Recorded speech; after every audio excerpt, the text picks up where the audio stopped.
Chapter 6 The Joppa Gate. In an aperture of the western wall of Jerusalem hang the oaken valves called the Bethlehem or Joppa Gate. The area outside of them is one of the notable places of the city. Long before David coveted Zion, there was a citadel there. When at last the son of Jesse ousted the Jebusite and began to build, the site of the citadel became the northwest corner of the new wall, defended by a tower much more imposing than the old one. The location of the gate, however, was not disturbed, for the reasons, most likely, that the roads which met and merged in front of it could not well be transferred to any other point, while the area outside had become a recognized marketplace. In Solomon's day there was great traffic in the locality, shared in by traders from Egypt and the rich dealers of Tyre and Sidon. Nearly 3,000 years have passed, and yet a kind of commerce clings to the spot. A pilgrim wanting a pin or a pistol, a cucumber or a camel, a house or a horse, a loan or a lentil, a date or a dragoman, a melon or a man, a dove or a donkey, has only to inquire for the article at the Joppa Gate. Sometimes the scene is quite animated, and then it suggests what a place the old market must have been in the days of Herod the Builder, and to that period and that market the reader is now to be transferred. Following the Hebrew system, the meeting of the wise men described in the preceding chapters took place in the afternoon of the 25th day of the third month of the year, that is to say, on the 25th day of December. The year was the second of the 193rd Olympiad, or the 747th of Rome, the 67th of Herod the Great, and the 35th of his reign, the fourth before the beginning of the Christian era. The hours of the day, by Judean custom, began with the sun, the first hour being the first after sunrise. So, to be precise, the market at the Joppa Gate during the first hour of the day stated was in full session, and very lively. The massive valves had been wide open since dawn. Business, always aggressive, had pushed through the arched entrance into a narrow lane and court, which, passing by the walls of the great tower, conducted on into the city. As Jerusalem is in the hill country, the morning air on this occasion was not a little crisp. The rays of the sun, with their promise of warmth, lingered provokingly far up on the battlements and turrets of the great piles about, down from which fell the crooning of pigeons and the whir of the flocks coming and going. As a passing acquaintance with people of the holy city, strangers as well as residents will be necessary to an understanding of some of the pages which will follow. It will be well to stop at the gate and pass the scene in review. Better opportunity will not offer to get sight of the populace who will after while go forward in a mood very different from that which now possesses them. The scene is at first one of utter confusion of action, sounds, colors, and things. It is especially so in the lane and court. The ground there is paved with broad, unshaped flags, from which each cry and jar and hoof stamp arises to swell the medley that rings and roars up between the solid impending walls. A little mixing with the throng, however, a little familiarity with the business going on, will make analysis possible. Here stands a donkey, dozing under panniers full of lentils, beans, onions, and cucumbers, brought fresh from the gardens and terraces of Galilee. When not engaged in serving customers, the master, in a voice which only the initiated can understand, cries his stock. Nothing can be simpler than his costume: sandals and an unbleached, undyed blanket, crossed over one shoulder and girt round the waist.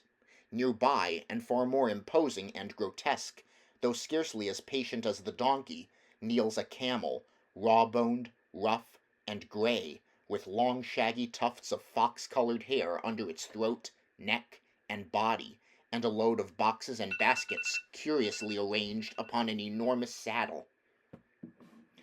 The owner is an Egyptian, small, lithe, and of a complexion which has borrowed a good deal from the dust of the roads and the sands of the desert.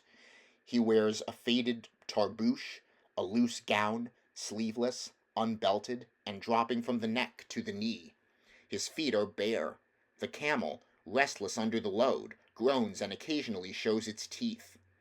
But the man paces indifferently to and fro, holding the driving strap, and all the time advertising his fruits fresh from the orchards of the Kedron: grapes, dates, figs, apples, and pomegranates. At the corner where the lane opens out into the court, some women sit with their backs against the gray stones of the wall. Their dress is that common to the humbler classes of the country: a linen frock extending the full length of the person, loosely gathered at the waist, and a veil or wimple broad enough, after covering the head, to wrap the shoulders.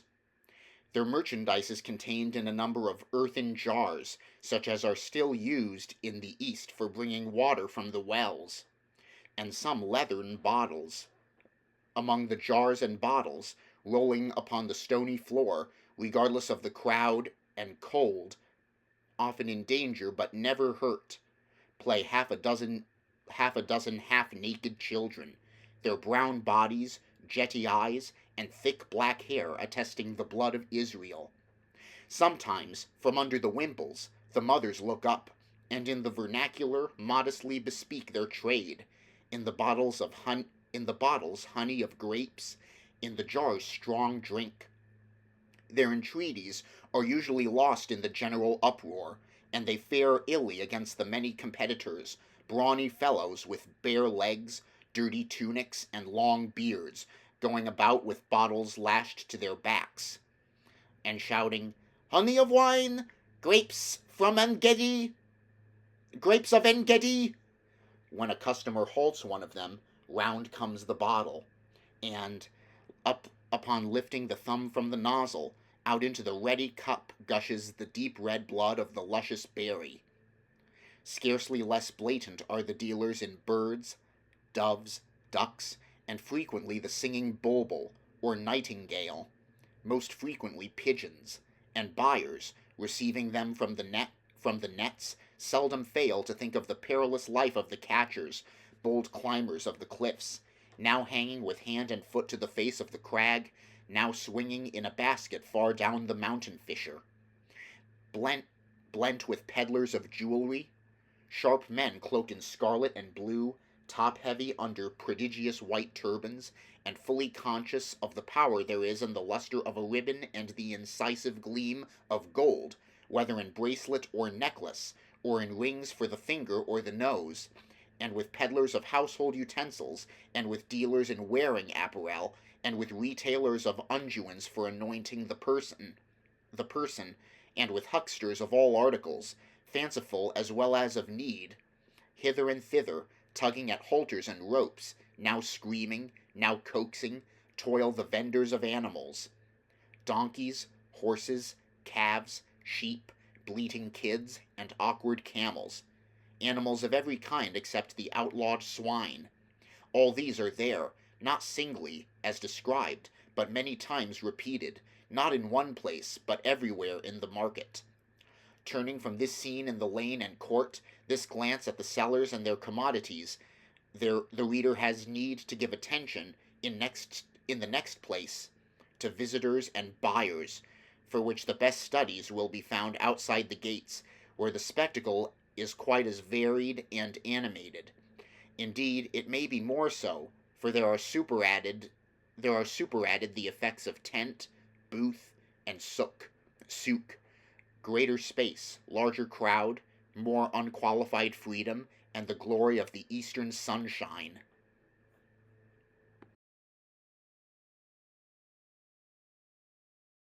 Chapter 7. Typical Character at the Joppa Gate. Let us take our stand by the gate, just out of the edge of the currents, one flowing in, the other out, and use our eyes and ears for a while.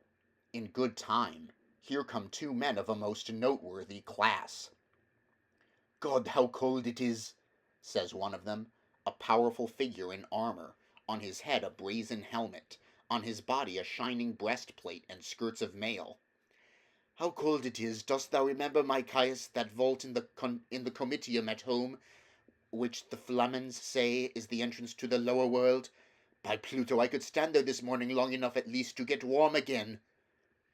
The party addressed drops the hood of his military cloak, leaving bare his head and face, and replies, with an ironic smile, "The helmets of the legions which conquered Mark Antony were full of Gallic snow, but thou, my poor friend, thou hast just come from Egypt, bringing its summer in thy blood."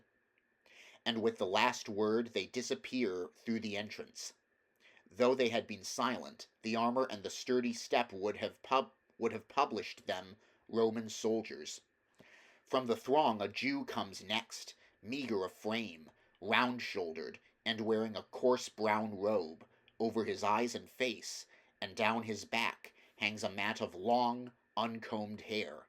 He is alone. Those who meet him laugh, if they do not worse, for he is a Nazarite, one of a despised sect which rejects the books of Moses, devotes itself to abhorred vows, and goes unshorn while the vows endure.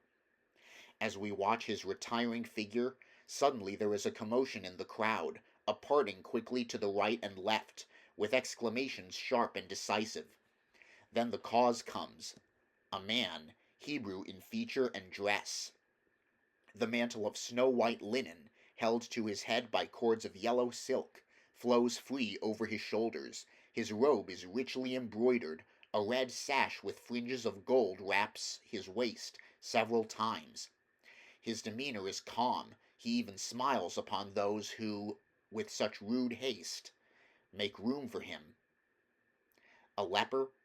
No, he is only a Samaritan. The shrinking crowd, if asked, would say he is a mongrel, an Assyrian, whose touch of the robe is pollution, from whom, consequently, an Israelite, though dying, might not accept life. In fact, the feud is not of blood.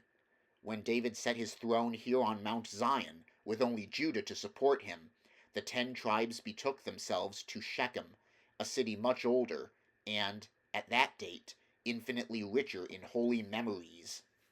The Samaritans clung to their The final union of the tribes did not settle the dispute thus begun. The Samaritans clung to their tabernacle on Gerizim, and, while maintaining its superior sanctity, laughed at the irate doctors in Jerusalem.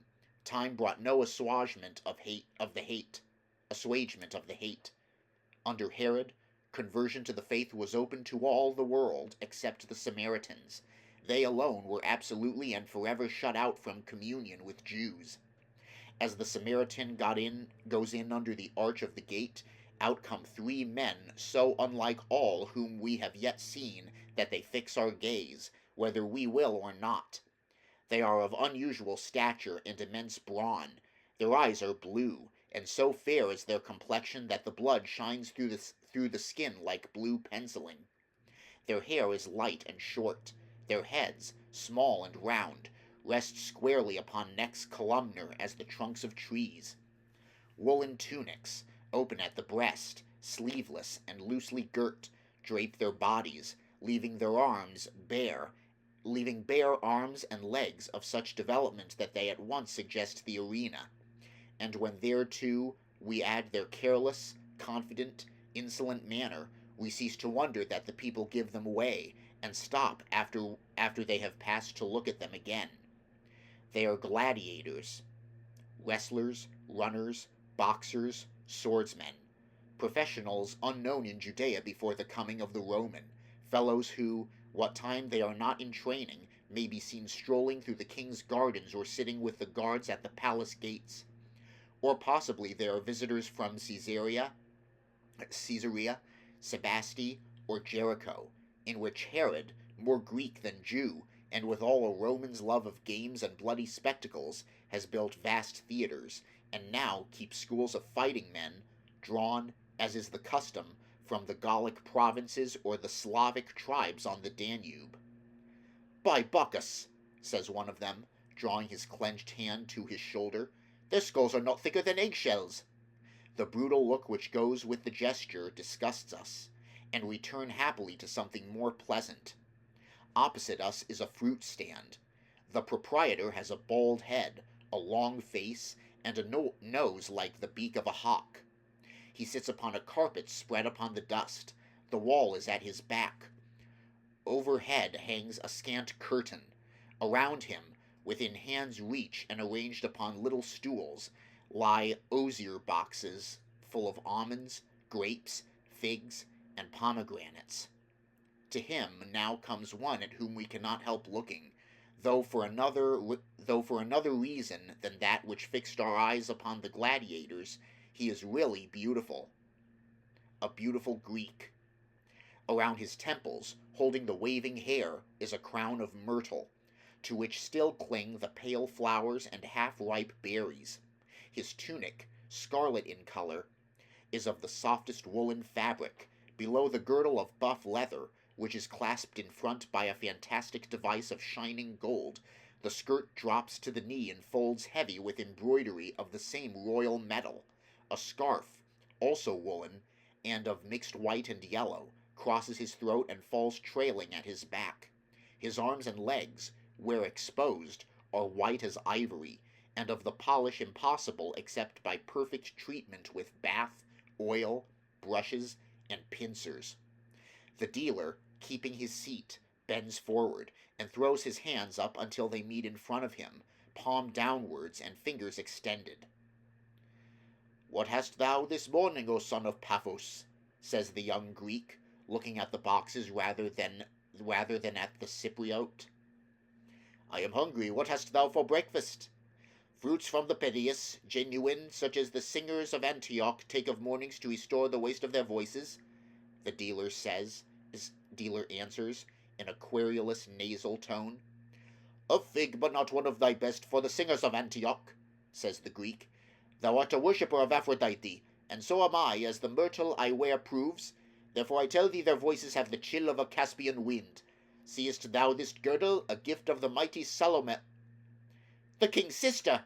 exclaims the Cypriote, with another salaam. "And of royal taste and divine judgment. And why not? She is more Greek than the king. But my breakfast. Here is thy money, red coppers of Cyprus. Give me grapes and—" Wilt thou not take the dates also?" "No, I am not an Arab."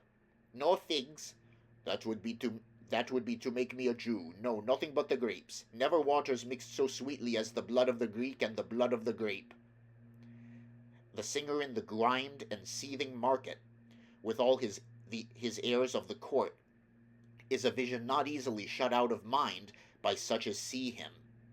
As if for the purpose, however, a person follows him, challenging all our wonder. He comes up the road slowly, his face towards the ground. At intervals he stops. He crosses his hands upon his breast, lengthens his countenance, and turns his eyes towards heaven, as if about to break into prayer. Nowhere, except in Jerusalem, can such a character be found.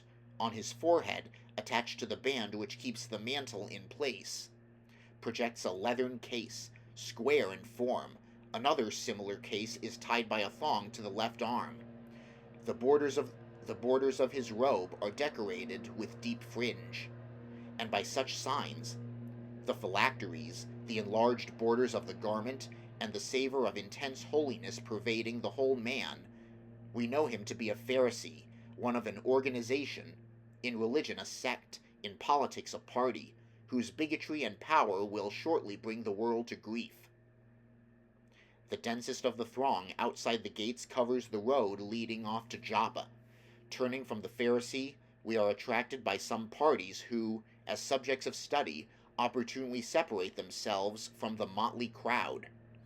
First among them a man of very noble appearance, clear, healthful complexion, bright black eyes, beard long and flowing, and rich with unguents, apparel well-fitting, costly, and suitable for the season. He carries a staff, and wears, suspended by a cord from his neck, a large golden seal. Several servants attend him, some of them with short swords stuck through their sashes. When they address him, It is with the utmost deference. The rest of the party consists of 2 Arabs of the pure desert stock, thin, wiry men, deeply bronzed, with hollow cheeks, and eyes of almost evil brightness, on their heads red tarbooshes, over their abbas, and wrapping the left shoulder and the body so as to leave the right arm free, brown woolen high, brown woolen hayeks, or blankets. Brown woolen hayeks, or blankets. There is still loud chaffering, for the Arabs are leading horses and trying to sell them, and, in their eagerness, they speak in high, shrill voices.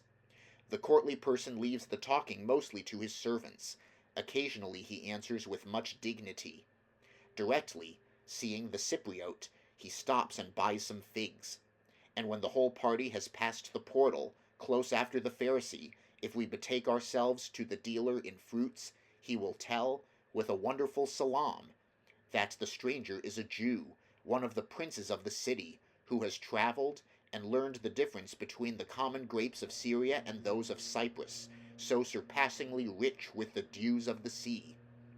And so, till towards noon, sometimes later, the steady currents of business habitually flow in and out of the Joppa Gate, carrying with them every variety of character, including representatives of all the tribes of Israel, all the sects among whom the ancient faith has been parceled and refined away, all the religious and social divisions, all the adventurous rabble who, as children of art and ministers of pleasure, riot in the prodigalities of Herod, and all the peoples of note at any time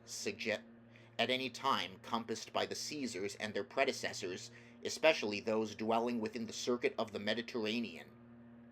In other words, Jerusalem, rich in sacred history, richer in connection with sacred prophecies, the Jerusalem of Solomon, in which silver was as stones, and cedars as the sycamores of the vale, had come to be but a copy of Rome, a center of unholy practices, a seat of pagan power.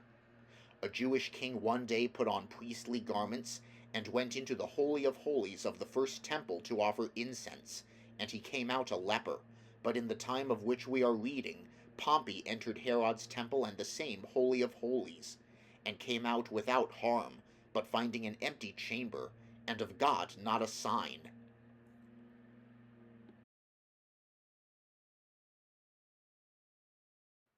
Chapter 8. Joseph and Mary Going to Bethlehem. The reader is now besought to return to the court described as part of the market at the Joppa Gate. It was the 3rd hour of the day, and many people had gone away, yet the press continued without apparent abatement. Of the newcomers, there was a group over by the south wall, consisting of a man, a woman, and a donkey, which requires extended notice. The man stood by the animal's head, holding a leading strap, and leaning upon a stick which seemed to have been chosen for the double purpose of goad and staff. His dress was like that of the ordinary Jews around him, except that it had an appearance of newness. The mantle dropping from his head, and the robe or frock which clothed his person from neck to heel, were probably the garments he was accustomed to wear to the synagogue on Sabbath days.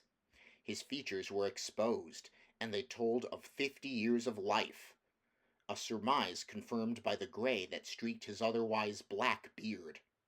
He looked around him with the half-curious, half-vacant stare of a stranger and provincial.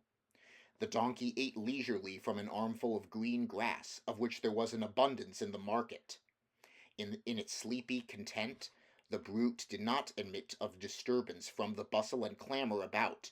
No more was it mindful of the woman sitting upon its back in a cushioned pillion. An outer robe of dull woolen stuff completely covered her person, while a white wimple veiled her head and neck. Once in a while, impelled by curiosity to see or hear something passing, she drew the wimple aside, but so slightly that the face remained invisible. At length the man was accosted. "Are you not Joseph of Nazareth?" The speaker was standing close by. "I am so called," answered Joseph, turning gravely around. "And you, peace be unto you, my friend Rabbi Samuel. The reason I give back to you," the rabbi paused. "The same give I back to you." The rabbi paused, looking at the woman, then added, "To you and unto your house and all your helpers be peace." With the last word, he placed one hand upon his breast, and inclined his head to the woman, who, to see him, had by this time withdrawn the wimple enough to show the face of one but a short time out of girlhood. Thereupon the acquaintances grasped right hands, as if to carry them to their lips. At the last moment, however, the clasp was let go, and each kissed his own hand, then put its palm upon his forehead. "There is so little dust upon your garments," the rabbi said, familiarly, "that I infer you passed the night in this city of our fathers." "No," Joseph replied. "As we could only make Bethany before the night came, we stayed in the khan there, and took the road again at daybreak." "The journey before you is long, then, not to Joppa, I hope?" "Only to Bethlehem." The countenance of the rabbi, theretofore open and friendly, became lowering and sinister, and he cleared his throat with a growl instead of a cough. Yes, I see," he said. "You were born in Bethlehem, and wend thither now with your daughter to be counted for taxation as ordered by Caesar. The children of Jacob are as the tribes in Egypt were, only they have neither a Moses nor a Joshua. How the mighty have fallen!" Joseph answered, without change of posture or countenance, "The woman is not my daughter." But the rabbi clung to the political idea, and he went on, without noticing the explanation. "What are the zealots doing down in Galilee?" "I am a carpenter, and Nazareth is a village," said Joseph, cautiously. "The street on which my bench stands is not a road leading to any city. Hewing wood and sawing plank leave me no time to take part in the disputes of parties." "But you are a Jew," said the rabbi, earnestly. "You are a Jew, and of the line of David. It is not possible you can find pleasure in the payment of any tax except the shekel given by ancient custom to Jehovah."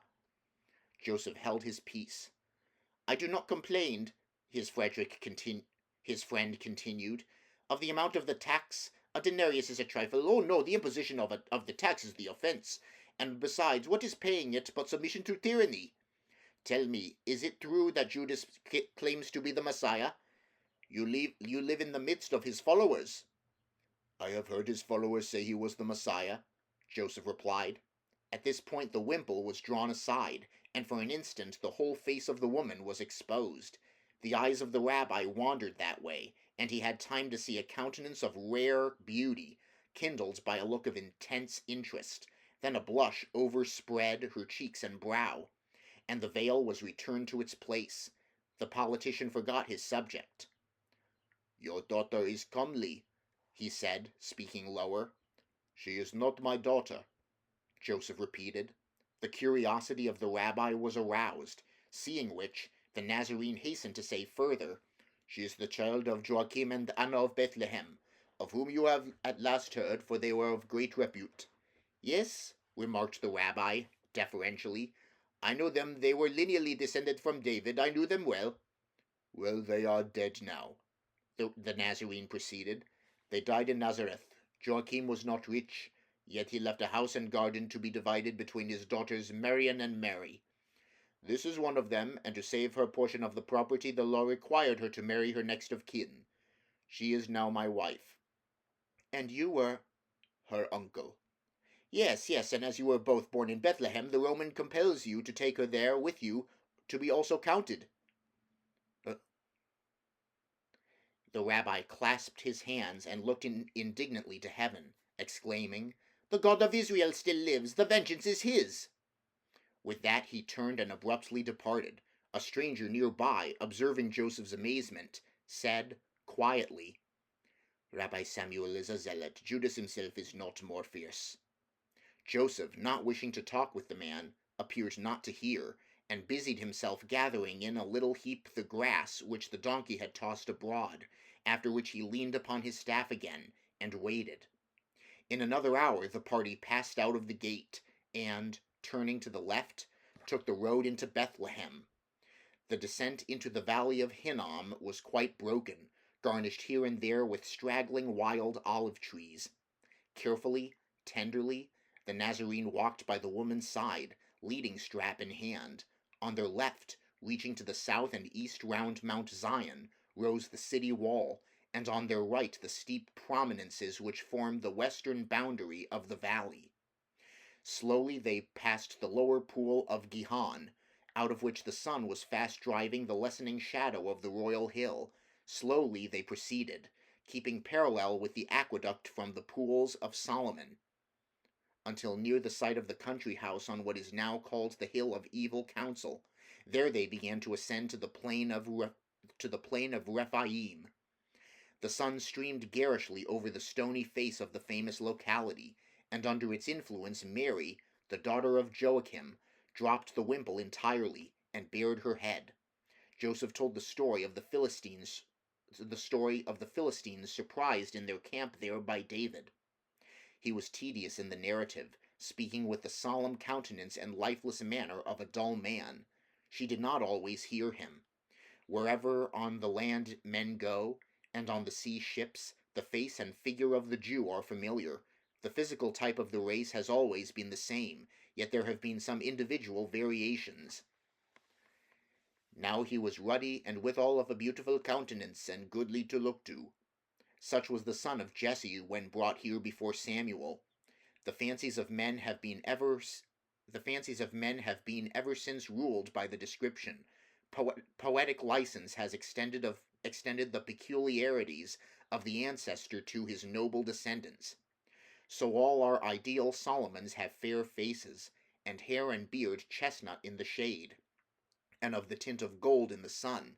Such, we are also made believe, were the locks of Absalom the beloved. And, in the absence of authentic history, tradition has dealt no less lovingly by her whom we are now following down to the native city of the ruddy king. She was not more than 15. Her form, voice, and manner belonged to the period of transition from girlhood. Her face was perfectly oval, her complexion more pale than fair. The nose was faultless, the lips, slightly parted, were full and ripe, giving to the lines of the mouth warmth, tenderness, and trust. The eyes were blue and large, and shaded by drooping lids and long lashes, and, in harmony with all, a flood of golden hair, in the style permitted to Jewish brides, fell unconfined down her back to the pillion on which she sat. The throat and neck had the downy softness sometimes seen which leaves the artist in doubt whether it is an effect of contour or color. To these charms of feature and person were added others more indefinable, an air of purity which only the soul can impart, and of abstraction natural to such as think much of things impalpable. Often with trembling lips she raised her eyes to heaven, itself not more deeply blue. Often she crossed her hands upon her breast, as in adoration and prayer. Often she raised her head like one listening eagerly for a calling voice. Now and then, midst his slow utterances, Joseph turned to look at her, and, catching the expression kindling her face as with light, forgot his theme, and with bowed head, wondering, plodded on. So they skirted the great plain, and at length reached the elevation Mar Elias, from which, across a valley, they beheld Bethlehem, the old house of bread, its white walls crowning a ridge, and shining above the brown scumbling of leafless orchards. They paused there, and rested, while Joseph pointed out the places of sacred renown. Then they went down into the valley to the well which was the scene of one of the marvelous exploits